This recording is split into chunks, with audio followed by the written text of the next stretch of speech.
It is Dahlia tuber season here at Little Blue Barn. Every fall there is kind of a mad rush in October to get the Dahlia tubers out of the ground and get them divided and stored away from winter. And every fall I get a lot of questions from customers on how to save their Dahlia tubers. So how to save them, how to get them out of the ground, how to divide them so that they can grow more dahlias next year, and how to make sure they store well over winter. There are a lot of resources out there on how to do this that I often guide people to, but I've had enough questions and kind of asking if I could do a bit of a tutorial that I've decided to suck it up and do a tutorial on my method for saving my tubers. And I say my method because there are a lot of different methods out there. I don't think there's one perfect way to do this, and so I'm going to show you what I've learned over 9 years of growing dahlias and what works for me. So I'm going to go through two things today. One is how you go about a scary clump like this, dividing it into individual tubers, and then secondly, how I store my tubers in my climate for the winter so that they stay in good shape over winter and grow well for me the following year. So when you dig your dahlias out of the ground, you get a great big clump like this. Usually, some varieties are not great producers and you may get smaller clumps. You'll also notice that dahlias come in a whole variety of shapes and sizes. So you may get long slender tubers, or like these tubers which are a little bit stubbier. That's normal. Your clumps are going to look different and they tend to look intimidating. Now, a lot of people kind of pressure wash and clean their dahlia clumps when they pull them, and I used to do that. I did that for quite a few years, and then I realized it was just a waste of time for me. I really didn't need to. Here in our soil, we have really kind of dry, silty soil. I stop irrigating the dahlias usually at least a week, often at least a couple of weeks before I dig them out, so the soil around them is usually typically pretty dry, and I can just kind of slough the dirt off of my dahlia clumps. So usually what I do is, if it's a nice day when I'm digging them, I just put them to the side, let them dry in the sun for the day, and then bring them into my studio for a few days where they're protected from frost and things, but can continue to dry, and then clean them as I cut them up. If you live somewhere with really clay type soils or a lot of rocky soil, you may need to pressure wash as an added step, then let them thoroughly dry and then go to dividing. So that's something that is really kind of unique to where you live and your soil type. So once I brought them out and they dry, it still looks pretty intimidating and sort of like, where do I begin? So really the only tool I use for tuber division are a really sharp pair of small snips. Now, I have been dividing tubers all weekend. I'll be honest, these snips are starting to get a little bit dull, but they were in really good shape when I started. Some people use X-Acto knives, some people use a variety of clippers. If you wait and do your division later in winter, you probably need more heavy-duty supplies because the tubers do dry and cure and get harder as the year goes on. Because I typically have sort of a couple hundred clumps versus thousands of clumps to divide, I'm usually able to get it done pretty quickly in the fall, and it's just easier for me to store my tubers if they are in a smaller space, if they've already been broken up. So what I start doing, the first thing I do with any clump is I get rid of all of the hairy roots. So any kind of hairy roots like this, you'll notice a lot of tubers kind of have this long root at the end. You don't need that. You cut. Okay. So here is my dahlia clump, and it's cleaned up, and I mean, it's still a bit intimidating, but it's a lot easier to see what I have going on now.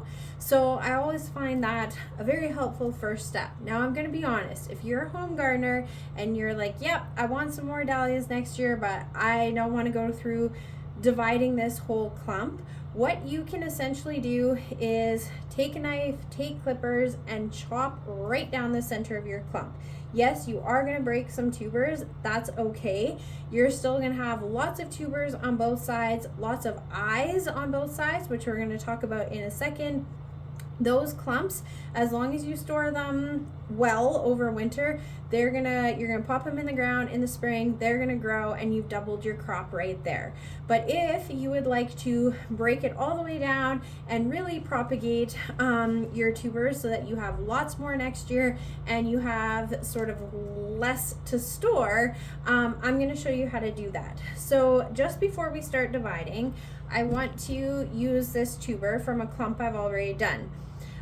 So you can see this is a different variety, so it's a different shape of tuber than the ones we're about to divide, but I like it because it's going to be really easy to show you what we're looking for when we're dividing. So when we're dividing, the parts of the tuber are the body, so that is kind of the bulbous area of the tuber. This is kind of the energy store of the tuber. Then we have the neck here and the head at the top. And all three of these are important for the survival of your tuber.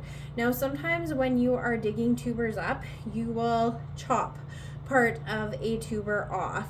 It's not always fatal, it's not ideal, and it does open the tuber up to rot more easily, but as long as there's a decent amount of body, the tuber can sometimes be salvaged.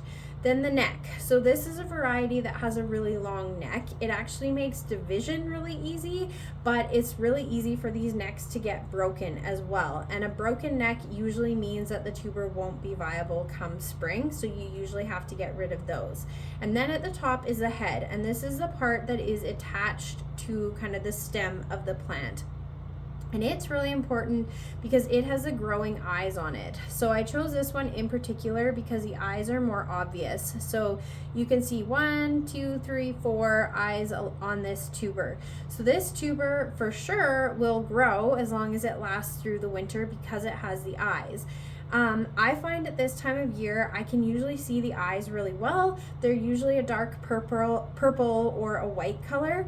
As the winter goes on, they kind of dry up and dry back, and they can be really difficult to see until you wake the tubers up again in the spring and they start to sprout. So some tubers, you'll have the whole tuber, but they will be blind. They don't actually have eyes, so then they're not viable. They won't grow next year.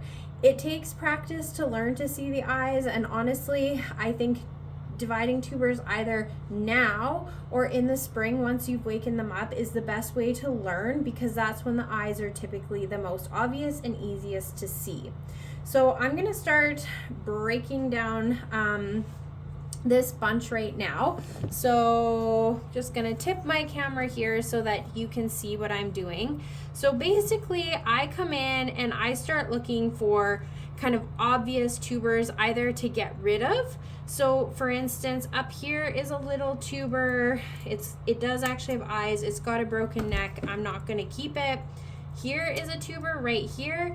It is really small, but it is a viable tuber, okay? So it does have a body, it does have a neck, and it does have a couple of visible eyes. So little tubers can sometimes have a harder time over winter, but it's worth keeping. So I've got that one. So now I'm just kind of going to follow tuber bodies back. This stem is kind of in my way to see, so I'm just going to clip it out. If I can. There we go. And right there, that has exposed here, tuber body. This has a short neck and a head. So I'm just going to come in with my clippers behind the head, and I'm just going to gently start making some clips until it starts to pull away. And it pulls away. We have an extra root here. So in this case, we have 2 tubers. The eyes are right in the middle, so I'm actually not going to divide these guys. I'm going to save them kind of as a little duo like that. I'm going to come back in. I'm going to look. Here is a tuber that has a broken neck, unfortunately. So I'm again going to go in behind and clip just to get it out of my way, but you can see the neck is broken, not viable. So that's unfortunately been a couple, but here is a nice big tuber right here. So I follow it back. There's the head.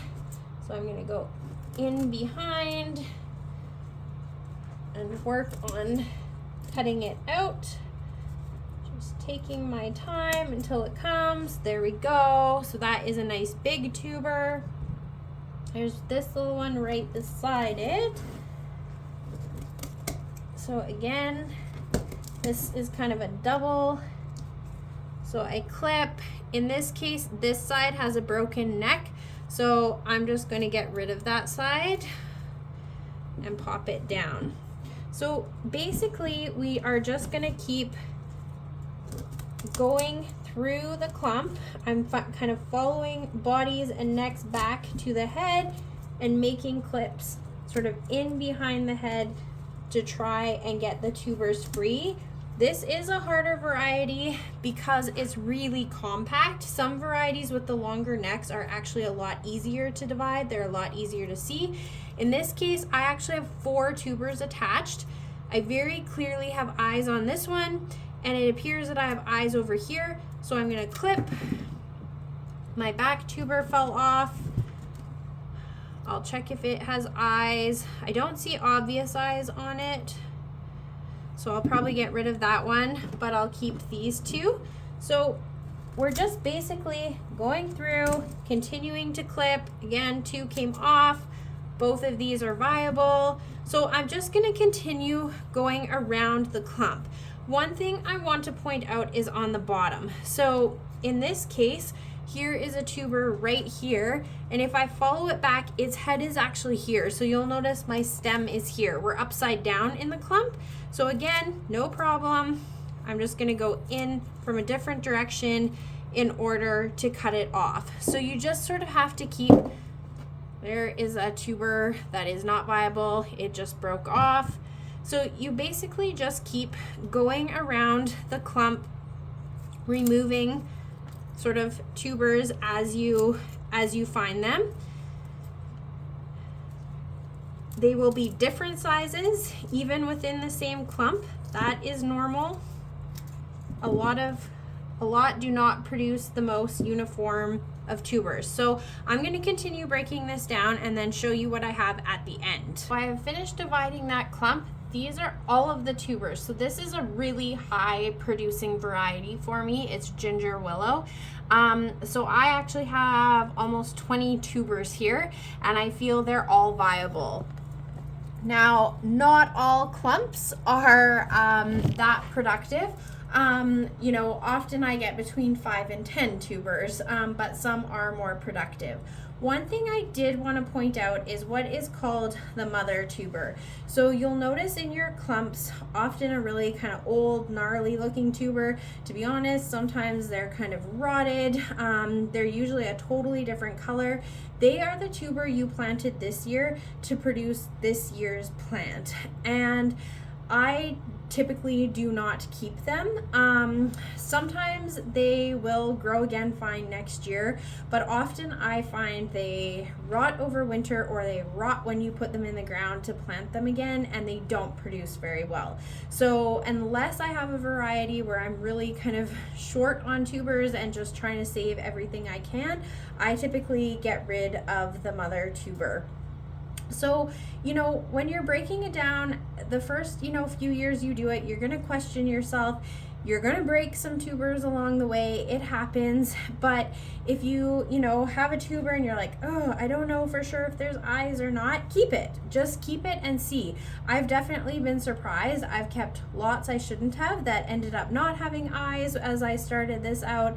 And I've also kept some that have surprised me and have had eyes. And now I'm pretty confident in my abilities, but it's taken me 9 years to get here. So, I say just go in there, give it a try, especially with your higher producing tuber bunches, because it doesn't matter if you lose 1 or 2. So now that we've actually got these guys, we ideally want to keep them looking good over winter so that we can plant them again next spring and have a great dahlia year next year. So Again, there are a lot of ways that people store their dahlias with great success over the winter. And there are a lot of people who feel very strongly that the way they do it is the way to do it. Honestly, I think there are a lot of ways to do it, and a lot of it actually depends kind of on your climate control. So where you store your dahlias for winter. So here in Kamloops, we are kind of a zone 5A, so we generally have a lot of very cold days throughout the winter, but we do have fluctuations in that temperature, but tubers can't be outside. So I want to start by saying frozen tubers, dead tubers, there's no coming back from that. So here in our climate, they cannot just be put into a garden shed or a garage unless it's heated over the winter. They need to be kind of in an insulated area.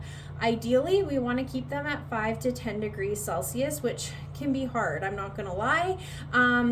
I would always err on the side of a bit warmer than colder because, again, frozen dahlias are dead dahlias. So we also have a dry climate. So here I have to worry a little bit more about keeping my tubers moist enough, I guess, or the humidity high enough that they don't shrivel up, dry up over the winter. Sometimes you can bring them back, but it can be a bit of a harder process. If you're somewhere where you tend to have damp air, you're gonna have to worry a bit more about rot and keeping those tubers a bit drier. So I have two methods that I have used over the last 9 years with very good success. So I just kind of continue what works for me, but I know there's lots of other methods out there that work for people. I also just want to put a plug in around kind of sustainability and what's good for the environment, because in farming and in gardening, this is a big topic, as it should be. And sometimes I think I've found a way that's really sustainable, and then I will find an article or something that really actually shows me the flip side, that maybe it's not as sustainable as I thought. And so every storage method, every medium we use has pros and cons as far as the environment is concerned. And I think that we all need to recognize that and figure out what works for our values and also for our conditions. So that's my little plug on that. So without further ado, I'm going to show you 2 ways that you can store your dahlias or your tubers. So the first way, when I first started, I had very few tubers, didn't really know what I was doing, and I saw a tutorial by Florette, and she used saran wrap. So that's what I used. Is it the most eco-friendly method? No, but given that I don't use a ton of saran wrap, or I wasn't at that time, I also don't feel it's the worst method, and you can totally reuse your saran wrap year to year to year, because I'm going to show you what we do with it. In all fairness, I think it's one of the most foolproof ways in our drier climate to keep your dahlias in great shape over winter. I'm going to show you how you wrap them in the plastic, and you will see that one of the benefits is that if one of the tubers starts to rot, it is kept separate from the other tubers, so you don't lose that whole clump. So it is a really great method. So I'm going to show you what I would do if I was using the plastic wrap method. So again, I'll just tilt here. So basically what you're going to do is you're going to lay your plastic out, and you pop a tuber into the plastic, you roll, you pop another tuber in, and you roll. So you can see there's a plastic barrier between each tuber that you use. So you don't use a ton of plastic with this, but I mean, you are using saran wrap. It is plastic, and that from an environmental perspective, plastic isn't great. Again, you can use it year to year. So you would just continue wrapping your bunch up like that until the end. I don't typically seal the ends off. A bit of airflow is okay. And then I would usually use masking tape, kind of wrap around just to hold it in place, and write the variety of that tuber clump on the masking tape. So that is the saran wrap method. Now that I have a lot more tubers, and I also have a temperature control space, I've kind of changed what I do. So now I have my walk-in cooler. I have it so that it stays at about 5 degrees Celsius all winter. It's also where my winter grown tulips are chilling, so that makes for quite a humid environment. So I do have to actually be really careful about rot with my tubers. So I now grab it, tend to use these plastic containers with vermiculite, which you can buy at most garden centers, in it, and a lid. So what would happen is I put a layer of vermiculite in, much less than this. I already have some tubers in here. Then I plunk my tubers down on top, kind of push them in, put a layer of vermiculite, and I just keep stacking them until I get to the top, and then I pop the lid on and put it in the cooler. And the vermiculite does a really nice job of insulating these guys, but also managing humidity, so soaking up kind of any extra moisture. So it works really well. I know some people do this method also with sand and have pretty good success. I haven't actually tried that. And some people use shavings, and I've heard really mixed stories on shavings. Some people say they work great, and other people find that they struggle a bit with mold and rot. So, and I think the type of shavings you use can be important as well.